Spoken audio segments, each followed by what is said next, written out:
নমস্কার। গতকাল একটি ভিডিও আপলোড করেছিলাম যার বিষয়বস্তু ছিল এসআইআর এর ফর্ম কিভাবে ফিল আপ করবেন, সেটা ফিল্ডে গিয়ে আমি করেছিলাম।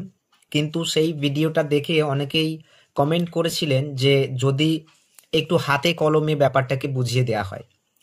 তো আজকে আমরা এই ভিডিওটাতে সেই হাতে কলমের ব্যাপারটাকে দেখার চেষ্টা করব। তার আগে এই যে ফর্মটি সম্বন্ধে আমরা একটু জেনে নেব। এই ফর্মটির 4টে পার্টে বিভক্ত রয়েছে, যার মধ্যে প্রথম পার্টটি রয়েছে কলাম এ, তারপরে রয়েছে কলাম বি বা পার্ট বি, তারপরে রয়েছে পার্ট সি, আর তারপরে রয়েছে পার্ট ডি। তো এই 4টে ভাগে ফর্মটি বিভক্ত। এরপরে আমরা দেখি যে পার্ট এর কাজ কি। পার্ট এর কাজ হচ্ছে নির্বাচকের নাম এই ঘরটাই থাকবে, তার এপিক নাম্বার থাকবে ইত্যাদি। তারপরে দেখুন পার্ট এর এই ঘরটিতে থাকছে ক্রমিক সংখ্যা অর্থাৎ সিরিয়াল নাম্বার, অংশ নম্বর, পার্ট নম্বর এবং বিধানসভা বা লোকসভার নম্বরটি থাকছে। আর এইখানটিতে থাকছে একটি স্ক্যানার। এইটাতে আমরা স্ক্যান করে এই ফর্মের যে ডিটেলস আছে বা এই নামের যে ব্যক্তি রয়েছে তার যে ডিটেলস, তার যে পারিবারিক ডিটেলস আছে, এটা আমরা বার করতে পারবো। আর পূর্বে দেওয়া ছবি একটা এখানে রয়েছে। এখানে বলা হয়েছে যে সাম্প্রতিক ফটো সাঁটুন, একটি সাম্প্রতিক ছবি এখানে আঁটতে বলা হয়েছে। তো এটা গেল প্রথম পার্ট। দ্বিতীয় পার্টে যেটা রয়েছে যে ব্যক্তি ফিল আপ করছেন, অর্থাৎ এইখানে দেখুন দিনু মালিক। তো দিনু মালিক এই ফর্মটি ফিল আপ করছেন। তাহলে দিনু মালিকের সম্বন্ধে যে ডিটেলসটা আছে সেই ডিটেলসটা, অর্থাৎ 2025-এর যে ডিটেলসটা আছে দিনু মালিকের, সেই ডিটেলসটা দিনু মালিক এই জায়গাতে ফিল আপ করবেন, এই ঘরটাতে ফিল আপ করবেন। আমরা পরে আসছি ওটাতে। নেক্সট হচ্ছে কলাম সি। এই কলাম সি এর ক্ষেত্রে দেখা যাবে যে এইটি কিন্তু যে ব্যক্তির নাম 2002-এর SIRA আছে তার ক্ষেত্রে। আর কলাম ডি, এই কলামটি হচ্ছে যে ব্যক্তির নাম 2002-এর SIR এর তালিকাতে নেই বা নির্বাচনের যে তালিকা, নির্বাচন কমিশন যে তালিকা প্রস্তুত করেছিল সেখানে নেই। তো এই হচ্ছে টোটাল ফর্মের ব্যাপারটা। এইবার এই ফর্মে আপনি যখন ফিল আপ করতে যাবেন, সেই ফিল আপ করতে যাওয়ার আগে কতগুলো প্রশ্ন আপনাকে সম্মুখীন হতে হবে। দেখুন এই প্রশ্নগুলোকে আপনি প্রথমে খুঁজবেন, তাহলে ফর্মটি ফিল আপ করতে খুব সহজ হবে। প্রথম প্রশ্ন রয়েছে, আপনি কি 2002 সালের তালিকায় আছেন? এই প্রশ্নটিকে খোঁজার চেষ্টা করবেন। উত্তর যদি হ্যাঁ হয় তাহলে আপনি পুরুষ না মহিলা এটাকে খোঁজার চেষ্টা করবেন। যদি আপনি পুরুষ হন সেক্ষেত্রে একরকম হবে, যদি আপনি মহিলা হন সেক্ষেত্রে একরকমভাবে ফিল আপ হবে। এটা গেল প্রথম 2002-এর, মানে এই ঘরটির কথা বলছি, 2002। নেক্সট হচ্ছে যে আপনি কি 2002 সালে নেই, তাহলে 2025-এ আছেন। তাহলে আপনি কি পুরুষ না আপনি কি মহিলা, এই প্রশ্নটাকে খুঁজুন। তারপরে হচ্ছে আপনার পরিবারের কারোর নাম 2002 সালে নেই, তাহলে কি হবে। এই সমস্ত ব্যাপার নিয়েই আমরা আজকে এই ফর্মটা ফিল আপ করবো এবং কতগুলি ডেমো করে দেখাবো। তো ধরুন এই ফর্ম ফিল আপ করতে গেলে কিছু সতর্কতা রয়েছে, সেইগুলো আমি প্রথমে বলে দিই। ফর্মটি যখন হাতে পাবেন, অলরেডি আপনারা সবাই পেয়ে গেছেন এই এনুমারেশন ফর্মটি, হাতে পাবার পরে যেটা করবেন, ফর্মটিকে প্রথমেই জেরক্স করে নেবেন। এবং জেরক্স করে নিয়ে তারপরে আপনারা নিজেদের মতন করে ফিল আপ করতে শুরু করবেন। যখন ফিল আপ করবেন, সেই ফিল আপের ক্ষেত্রে আমি বলবো যে কখনোই কাটাকুটি করবেন না আর হোয়াইটনার দেবেন না। তার কারণ হচ্ছে এই গোটা ফর্মটি আমরা কিন্তু স্ক্যান করব, আমরা কিন্তু এই ছবি হিসাবে এটাকে আপলোড করব। তাহলে যদি কাটাকুটি হয় সেটা একটা বাজে ব্যাপার হবে এবং খারাপ হবে ব্যাপারটা। তো কাটাকুটি করবেন না, সুন্দরভাবে গুছিয়ে লেখার চেষ্টা করবেন আর হোয়াইটনার করবেন না, সাদা কালি থেকে বিরত থাকবেন, সাদা কালি দেবেন না।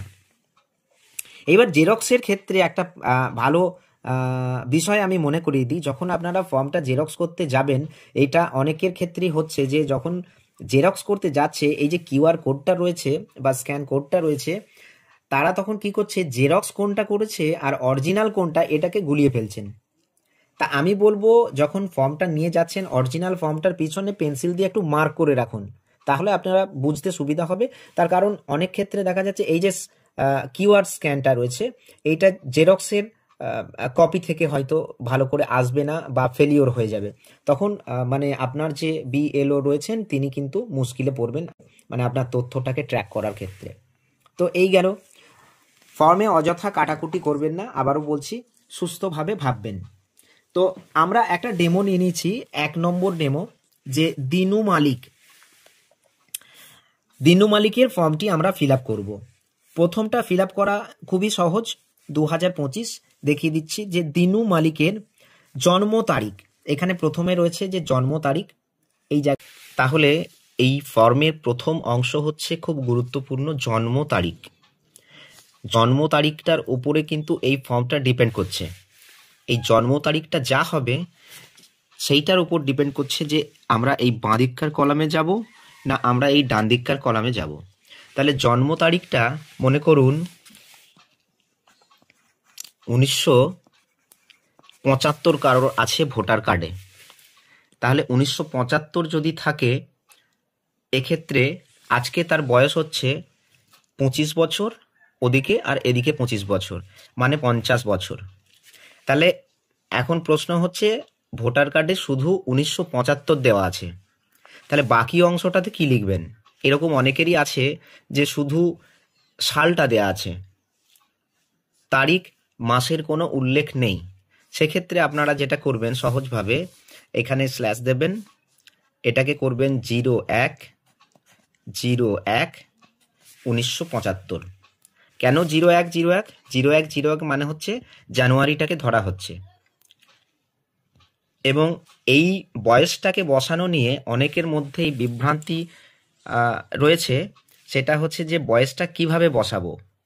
মানে অনেকে বলছেন যে ভোটার কার্ডে আমার যা বয়স আছে সেটা অরিজিনাল বয়স নয়, অ্যাডমিট কার্ডে যা বয়স আছে সেটা আমার অরিজিনাল, আবার আধার কার্ডের যে বয়স আছে সেটা কিন্তু পরিবর্তন হয়েছে। আমি বলবো যে ভোটার কার্ডে যে বয়সটি রয়েছে সেই বয়সটিকেই বসাবেন। তার কারণ হচ্ছে আপনি যদি এখানে মনে করুন আপনি একটা লাইনে আছেন, মানে 40 বছরের যে গ্যাপটার কথা বলা হয়েছে এইরকম জায়গাতে আছেন, এবার আপনি বয়সটা বসাতে গিয়ে দেখলেন যে আপনার গন্ডগোল রয়েছে, আপনি নিজের মতন করে ঠিক করে দিলেন। তাহলে কী হবে, যখন ঠিক করলেন তার সাথে কিন্তু এই ঘরটার সম্পর্ক রয়েছে, আবার এই ঘরটারও সম্পর্ক রয়েছে। আপনি ধরুন 40 বছরের নিচেই চলে গেলেন, তাহলে কিন্তু এই ঘরটায় আপনি আসবেন না 2002 এর এসআইআর অনুসারে। এটাকে কিন্তু আপনাকে মাথায় রাখতে হবে। তাহলে বয়সটা আমি রিকোয়েস্ট করব আপনাদের যা আছে তাই বসাবেন। এবার আসুন আধার নম্বরে। তাহলে আধার নম্বর যা আছে x যা আছে এইভাবে আধার নম্বরটাকে বসাতে থাকুন। আধার নম্বরের পরে মোবাইল নম্বর আপনার যা আছে 99 যা আছে বসিয়ে দিলেন। এবার এইখানে আসুন পিতা। এই ফর্মে কিন্তু খুব গুরুত্বপূর্ণ একটি অংশ পিতা। এই পিতার নামটি কিন্তু খুব গুরুত্বপূর্ণ এই ফর্মে। আপনার পিতা, মনে করুন আপনি হচ্ছেন দিনু মালিক আর আপনার পিতা হচ্ছেন কানু মালিক।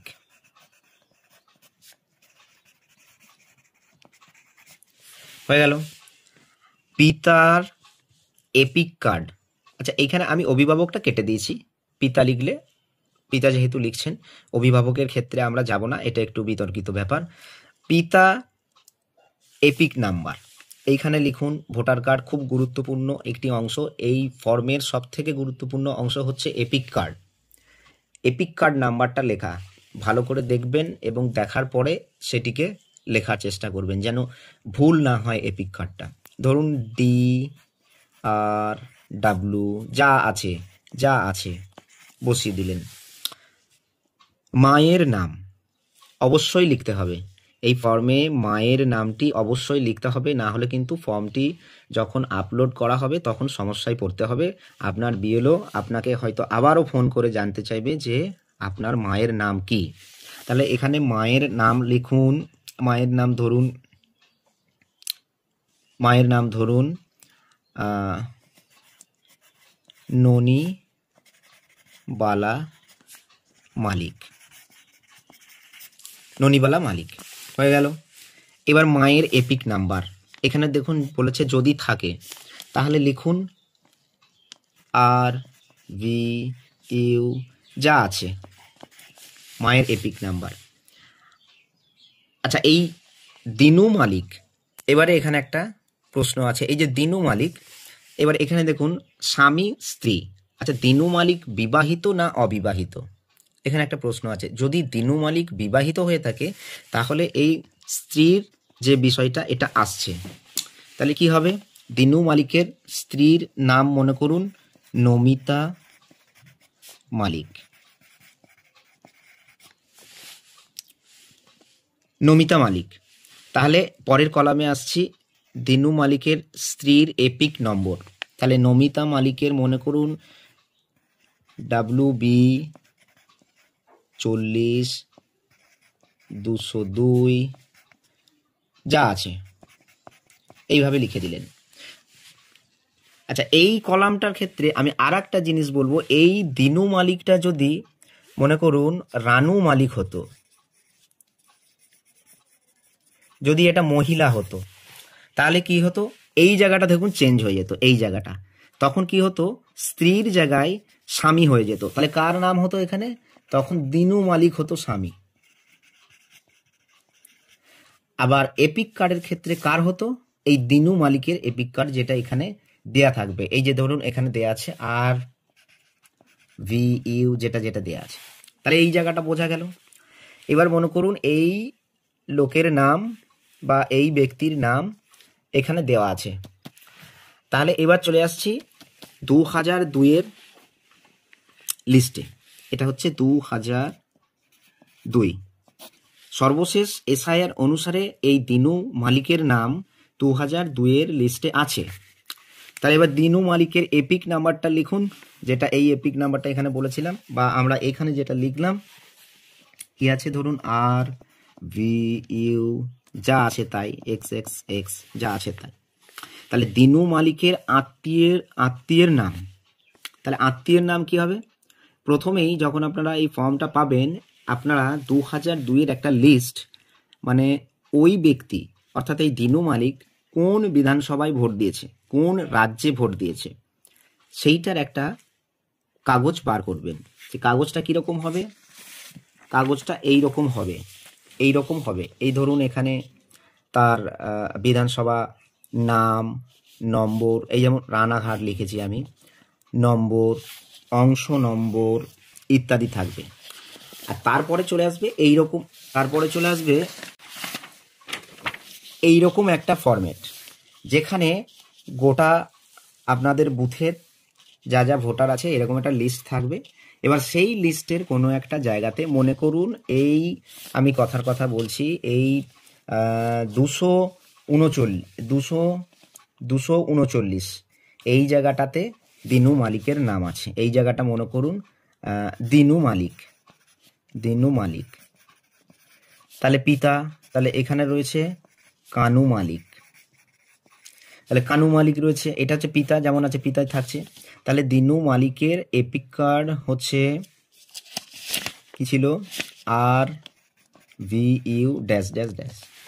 তাহলে দিনু মালিকের আত্মীয় কি হলো? দিনু মালিকের পিতা। কি আছে, কি লিখেছিলাম? দিনু মালিকের পিতা কানু মালিক। তাহলে কানু মালিক, এটা হয়ে গেল দিনু মালিকের আত্মীয়।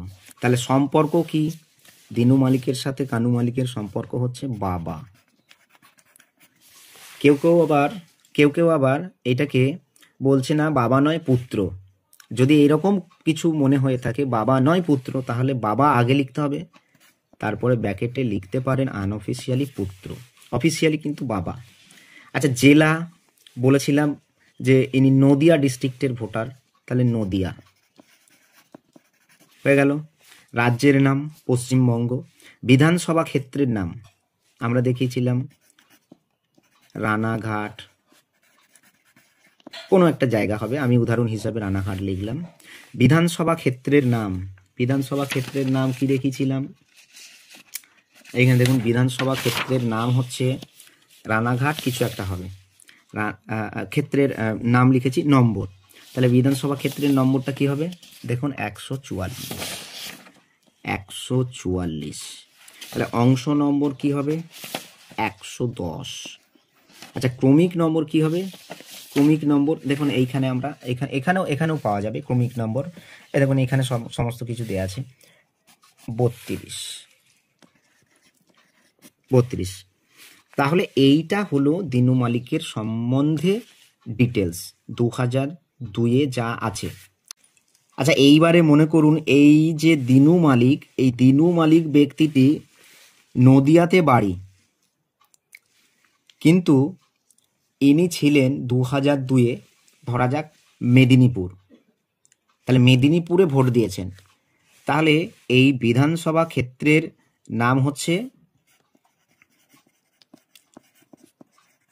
মেদিনীপুরের যে কোনো একটা জায়গা যেটা আছে সেটা আপনারা এখানে বসাবেন বা এই জায়গাটাতে বসাবেন, আমি উদাহরণস্বরূপ বললাম। তাহলে মেদিনীপুরের যে পার্ট নাম্বার সিরিয়াল নাম্বার আছে, ওপরের অংশটা ভুলে যান, মেদিনীপুরে ধরুন আলাদা আছে, সেইটাকে ধরুন ওখানে মেদিনীপুরের হয়ে গেল, এটা বিধানসভা ক্ষেত্রের নাম হচ্ছে নম্বর হচ্ছে 96, অংশ নাম্বার হচ্ছে শুধু 10, আর তার ক্রমিক সংখ্যা হচ্ছে মনে করুন 921। এই ব্যক্তি এই ঘরে যার সম্বন্ধে ফিল আপ করবেন, এই ব্যক্তি 2002-এ কোথায় ছিল? মনে করুন 2002-এ ইনি রাজস্থানে ছিল, তাহলে রাজস্থানে যে ডিটেলসটা আপনি পাবেন সেই ডিটেলসটাকে এখানে বসাবেন। এইটা হলো এই 2002 সম্বন্ধে ফিল আপ করার। এখন অনেকেই প্রশ্ন করছেন যে আমি তো এখন এখানে আছি, ওখানে ছিলাম, তাহলে কোনটা লিখব? অবশ্যই আপনি 2002-এ যেখানে ছিলেন সেইখানকার ডিটেলসটা এখানে বসাবেন। আচ্ছা, এইখানে দেখুন একটা আমরা মহিলার উদাহরণ নিয়ে নিয়েছি। আমরা বলেছিলাম যে কোনখানে আপনি অবস্থান করছেন, 2002, 2025 ইত্যাদি। 2002-এ যদি আপনি মহিলা হন আর 2002-এ যদি আপনি পুরুষ হন, তাহলে কি হলো? আমরা একটা ছোট নাম নিয়ে নিয়েছি, দেখুন মিনু রায়, মহিলার নাম নিয়েছি। ঠিক যেমনভাবে আমরা এই আগের ফর্মটি ফিল আপ করেছিলাম, দিনু মালিকের 2002-এর পুরুষ হিসাবে ফিল আপ করেছিলাম, আমরা একই রকমভাবে মিনু রায়ের কথাটাকে ফিল আপ করবো। মিনু রায়ের একই ডিটেলস এখানে 2025 অনুসারে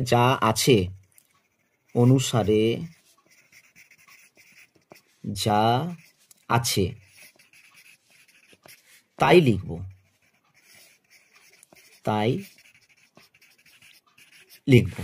হয়ে গেল। এইবারে ধরুন এইখানে আসবো তার ডিটেলসটার সম্বন্ধে। তাহলে নাম কি আছে? মিনু রায় গেল। এপিক নম্বর যদি থাকে, মনে করুন WB 40 189, এখানে বলছি 213 516। আত্মীয়র নাম। এবার একটা ইন্টারেস্টিং ব্যাপার হচ্ছে, এই মিনু রায় যদি বিবাহিত হয়, তাহলে দেখবেন সেই বিবাহিত হয়ে গেলে অনেক মানে বেশিরভাগ ক্ষেত্রে এই আত্মীয়র নামটা পরিবর্তন হবে, তখন পিতার থেকে স্বামীতে চলে যাবে। তাহলে স্বামী এখানে মনে করুন বিশ্বজিৎ বিশ্বজিৎ রায়, এটা হলো স্বামী। যদি এইবার মনে করুন যে তার বিয়ে হয়নি, তাহলে এখানে কিন্তু এটা কিন্তু এখন আমরা স্বামীর কথা লিখলাম। হ্যাঁ, মানে ওই ভোটার কার্ড অনুসারে দেখবেন এইটা আছে ওই লিস্ট, মানে যে লিস্টটা আমরা এই লিস্টটা যেটা দেখিয়েছিলাম, এইখানেই দেখবেন ওই আত্মীয়ের কথা থাকবে। এই যে পিতার কথা থাকবে অথবা স্বামীর কথা, দেখুন এখানে একটা স্বামীর কথা উল্লেখ রয়েছে, পিতা অথবা স্বামী। তাহলে স্বামীর কথা লিখলাম। এইবারে সম্পর্কটা কি হবে? তাহলে সম্পর্কটা এই মিনু রায়ের সাথে এই বিশ্বজিতের রায়ের সম্পর্ক হচ্ছে স্বামী। তাহলে জেলা, অন্য কোনো জেলা হচ্ছে এটা হচ্ছে এই জেলাটা ধরুন, আচ্ছা জেলা দেখুন, লিখুন মালদহ, যদি সে মালদহতে আছে, যেখানে আছে সেখানে লিখবেন। রাজ্যের নাম যেমন আছে লিখবেন। তাহলে বিধানসভা ক্ষেত্রের নাম, তাহলে এই মালদহের কোনো একটা জায়গা হবে মালদহ, অথবা সে যদি কোনো বাইরের স্টেটে থাকে, তাহলে মনে করুন বাইরের স্টেটে আছে, তাহলে এখানটায় রাজস্থানের কোনো একটা জায়গাতে আছে, সেটা লিখবেন। তাহলে বিধানসভা ক্ষেত্রের নম্বর লিখবেন। এবার রাজস্থানের ক্ষেত্রে যদি এটা 2 হয়ে থাকে, তাহলে 2 লেখা হবে। অংশ নম্বর যদি 36 হয়ে থাকে, তাহলে 36 লিখব। আর ক্রমিক নম্বর যেটা হবে, মোটামুটি ধরুন ক্রমিক নম্বর হচ্ছে 527, তাহলে এই লিখব। তাহলে এইখানটা একটু ডিপেন্ড করবে, এই যে আত্মীয়র নাম, এটা আপনারা যখন লিখবেন অবশ্যই ভোটার যে লিস্ট আছে 2002-এর, সেই লিস্টটাকে ফলো করুন, অথবা ভোটার কার্ডেও দেখবেন ওই আত্মীয়র নাম হিসাবে ওটা থাকবে। ঠিক আছে, তো এইটা গেল 2002 সালের যে ফিল আপ করার ফরম্যাট সেইটা। আচ্ছা, এইবারে চলে আসবো 2025, অর্থাৎ এই কলাম ডিতে 2025। তো এইখানে দেখুন খুব ইন্টারেস্টিং ব্যাপার হচ্ছে যে এইখানটা আগে আমরা ফিল আপ করে নিই, তারপরে বলছি। মনে করুন এই বাদল দাস, মানে জন্ম তারিখ যা আছে, জন্ম তারিখ অবশ্যই কিন্তু এটা হতে হবে 40 বছরের নিচে। কিন্তু কোনো কোনো ক্ষেত্রে যেটা দেখা যাচ্ছে যে এই মানে সেই ব্যক্তি হয়তো 2002-এ কোনো কারণে নামটা মিসিং হয়েছে, এইরকম কিছু ব্যতিক্রমী উদাহরণ আছে যাদের নাম 2002-এর লিস্টে আসেনি, অথচ 50 বছর বয়সও হয়ে গেছে। এইখানে দেখুন আমরা একটা সাল নিয়ে নিয়েছি, সেই সালটার হচ্ছে 1/1/2003। আচ্ছা, এইগুলোর ক্ষেত্রে একটা মানে এই নতুন ভোটারদের ক্ষেত্রে একটা বিশেষ বৈশিষ্ট্য যেটা দেখা যাবে, যে অনেক ক্ষেত্রে এই যে ডেট অফ বার্থ এবং হচ্ছে মাস, এগুলো ঠিকঠাকই মোটামুটি থাকে, ব্যতিক্রমী কোনো কোনো ক্ষেত্রে থাকে না, শুধু সালটা থাকে, তখন ওইভাবে বসিয়ে নেবেন। আচ্ছা, এর নাম হচ্ছে বাদল দাস। তো যেরাম আগে দেখিয়েছিলাম, এটাকে আর দীর্ঘায়িত করব না। আধার নাম্বার, মোবাইল নাম্বার, পিতার নাম যা আছে, মনে করুন সনাতন দাস, এটা হলো। পিতার এপিক কার্ড, অবশ্যই এপিক কার্ড নম্বর মনে করুন RVU যা হোক একটা হলো, বসিয়ে দিলেন। মায়ের নাম মনে করুন মিনতি দাস, বসালেন। মায়ের এপিক নাম্বার যদি থাকে DRW যা যা আছে বসিয়ে দিলেন। তাহলে এবার 2003, তাহলে এই ব্যক্তির ক্ষেত্রে বিবাহিত কি অবিবাহিত এটা বলা যেতে পারে, অনেকাংশে অবিবাহিত হতে পারে, ছেলে এবং মেয়ে দু ক্ষেত্রেই অবিবাহিত হতে পারে। তাহলে এই জায়গাটা কিন্তু আপনাদের জন্য, অবিবাহিত হলে কিন্তু এই জায়গাটাই কিছু লেখা হবে না। যদি বিবাহিত হয় তাহলে স্বামী স্ত্রী অল্টারনেটিভ করে এখানে লিখবেন। মজার ব্যাপার হচ্ছে যে 2002-এর লিস্টে এই ব্যক্তির নাম নেই, এই বাদল দাসের নাম নেই। তাহলে কোথায় থাকবে? 2025-এর লিস্টে থাকবে। এখন এই ঘরটা যেটা আমরা ফিল আপ করতে যাচ্ছি, এই ঘরটার দুটো নাম আছে। খুব যেটা বলছিলাম যে এই ঘরটির দুটো নাম আছে, একটা হচ্ছে ডাক নাম 2025, এর ডাক নাম হচ্ছে 2025। আর দেখুন ভালো নাম হচ্ছে 2002। এটা আমি মজা করে বলছি যে ডাক নাম আর ভালো নাম, তাহলে এটাকে ডাক নামেই বেশি লোক চিনেছে, যে কি 2025-এর কলাম হচ্ছে এইটা। তাহলে এর ভালো নামটা হচ্ছে 2002। তাহলে দেখুন এইখানে যেটা আমরা খুঁজবো, এই যে কলামের ফিল আপ করার ক্ষেত্রে যেটা আমরা খুঁজবো, আমাদের যা ইনস্ট্রাকশন আছে, প্রথমে বাবা, তারপরে মা, তারপরে হচ্ছে দাদু, তারপরে হচ্ছে ঠাকুমা, তারপরে হচ্ছে আবার দাদু, তারপরে হচ্ছে দিদা।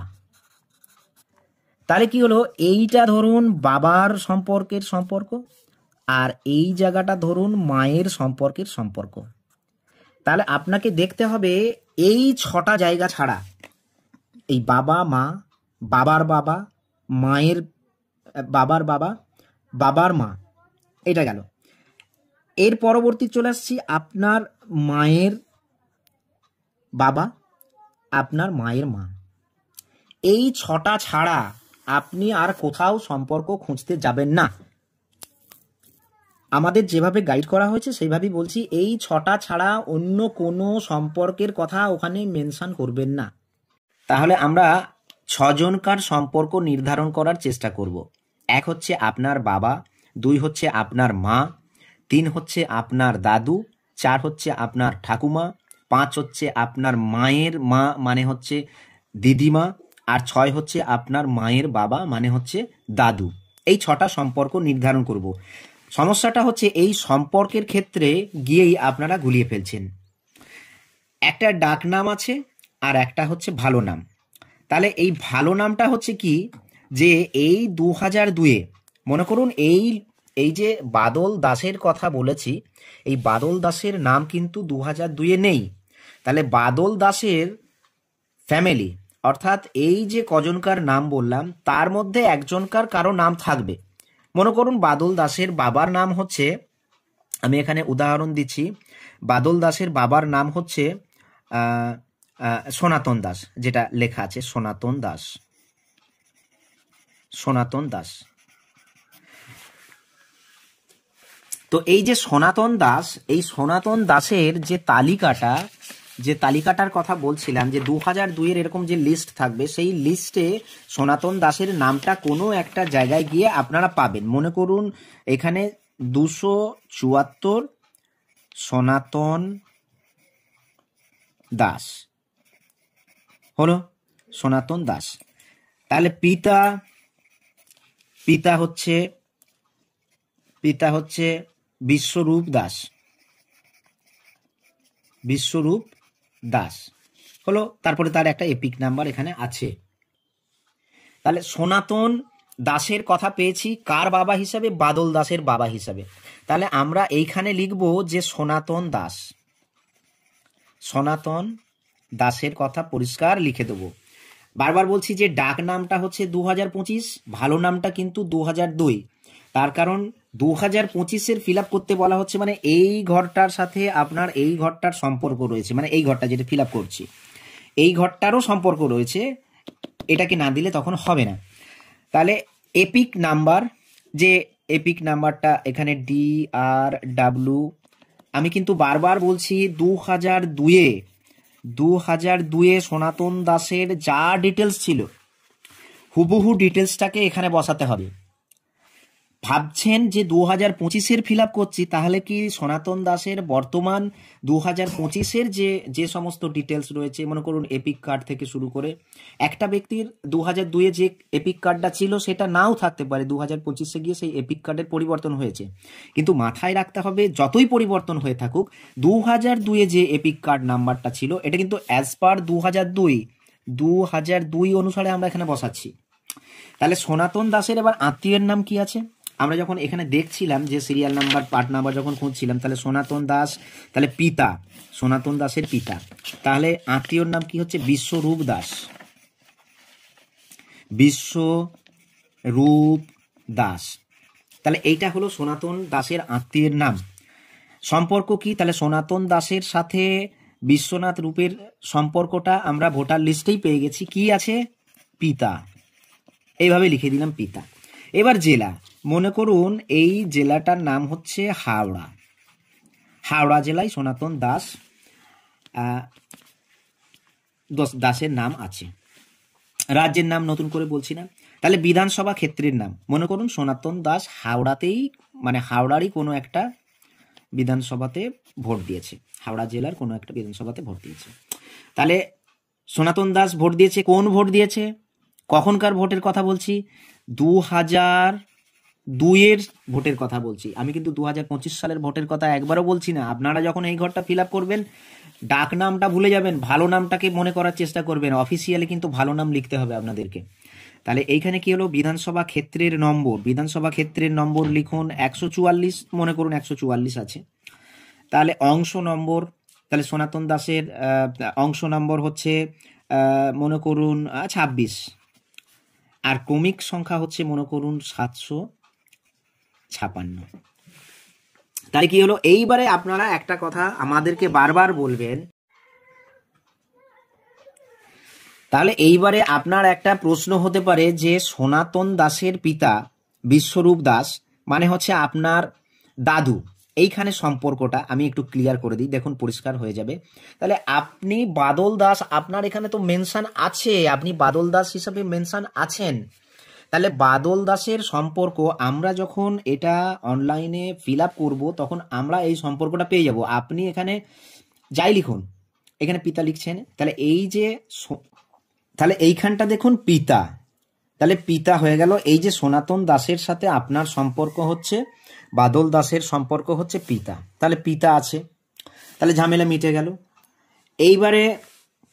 এবার দেখুন আর একটা জিনিস দেখাচ্ছি, এই বাদল দাসের ক্ষেত্র, বাদল দাসকে নিয়েই দেখাচ্ছি। বাদল দাসের বাবা আমরা বলেছিলাম যে সনাতন দাস, কিন্তু কোনো কারণে সনাতন দাসের নামটা এই 2002-এর লিস্টে নেই। তাহলে কি করব? যখন 2002-এর লিস্টে নেই তখন আমরা অন্য কোনো সম্পর্ক খোঁজার চেষ্টা করব। কাকে চেষ্টা করব?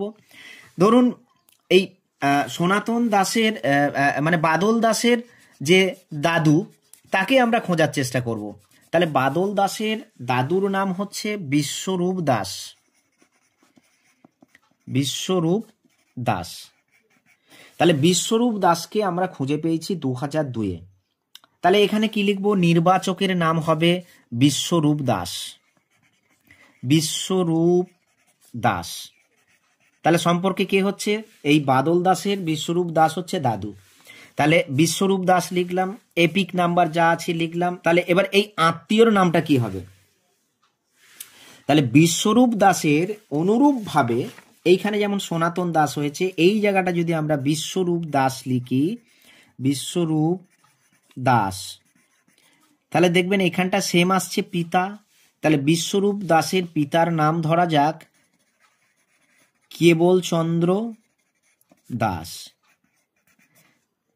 তাহলে কেবলচন্দ্র দাস, তাহলে এই আত্মীয় কি হবে? দেখবেন এখানে মেনশন করা আছে কেবল, মানে বিশ্বরূপ দাসের বাবা কেবলচন্দ্র দাস। তাহলে কি হলো? দেখুন বিশ্বরূপ দাস হচ্ছে আপনার এই যে বাদল দাসের দাদু। তাহলে এই জায়গাটা আমরা আগে পিতা করেছিলাম, এই জায়গাটা কিন্তু এইবার ধরুন বিশ্বরূপ দাসের সাথে কেবলচন্দ্র দাসের এইটা কি সম্পর্ক? এখানেও কিন্তু পিতা। এবার আপনি ভাবলেন যে না, ওটা তো পিতা নয়, ওটা তো আমার দাদু।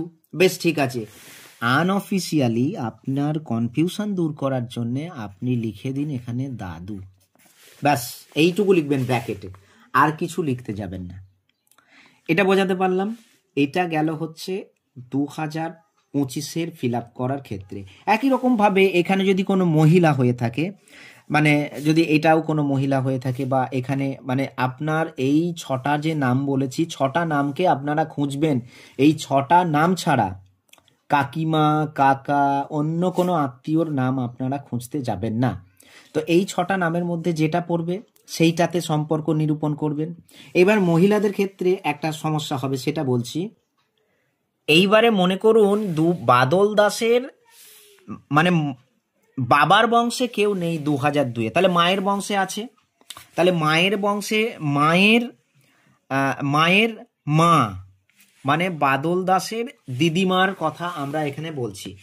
তাহলে বাদল দাসের দিদিমার নাম হচ্ছে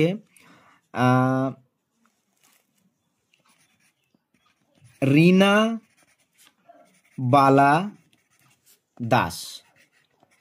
তাহলে রীনা বালা দাস, তাহলে দেখবেন এইখানটাতে আগে আসি আমি বোঝানোর জন্যে।